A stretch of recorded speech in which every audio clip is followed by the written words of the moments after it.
पति पत्नी का सच्चा प्यार। एक आदमी ने एक बहुत ही खूबसूरत लड़की जिसका नाम आशा था से शादी की। शादी के बाद दोनों की जिंदगी बहुत प्यार से गुजर रही थी। वह उसे बहुत चाहता था और उसकी खूबसूरती की हमेशा तारीफ किया करता था। लेकिन कुछ महीनों के बाद आशा चर्मरोग से ग्रसित हो गई और धीरे धीरे उसकी खूबसूरती जाने लगी। खुद को इस तरह देख उसके मन में डर समाने लगा कि यदि वह बदसूरत हो गई तो उसका पति उससे नफरत करने लगेगा और वह उसकी नफरत बर्दाश्त नहीं कर पाएगी। इस बीच एक दिन पति को किसी काम से शहर से बाहर जाना पड़ा। काम खत्म कर जब वह घर वापस लौट रहा था, उसका एक्सीडेंट हो गया, जिसमें उसने अपनी दोनों आंखें खो दीं। लेकिन इसके बावजूद भी उन दोनों की जिंदगी सामान्य तरीके से आगे बढ़ती रही। समय गुजरता रहा और अपने चर्मरोग के कारण आशा ने अपनी खूबसूरती पूरी तरह गंवा दी।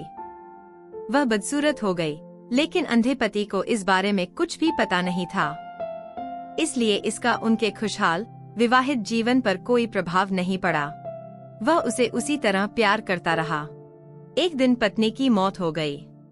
पति अब अकेला हो गया था। वह बहुत दुखी था।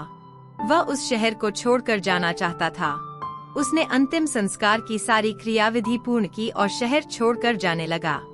तभी एक आदमी ने पीछे से उसे पुकारा और पास आकर कहा, अब तुम बिना सहारे के अकेले कैसे चल पाओगे? इतने साल तो तुम्हारी पत्नी तुम्हारी मदद किया करती थी। पति ने जवाब दिया, दोस्त, मैं अंधा नहीं हूँ। मैं बस अंधा होने का नाटक कर रहा था, क्योंकि यदि मेरी पत्नी को पता चल जाता कि मैं उसकी बदसूरती देख सकता हूँ तो यह उसे उसके रोग से ज्यादा दर्द देता। इसलिए मैंने इतने साल अंधे होने का दिखावा किया। वह बहुत अच्छी पत्नी थी। मैं बस उसे खुश रखना चाहता था। खुश रहने के लिए हमें भी एक दूसरे की कमियों के प्रति आंखें बंद कर लेनी चाहिए और उन कमियों को नजरअंदाज कर देना चाहिए।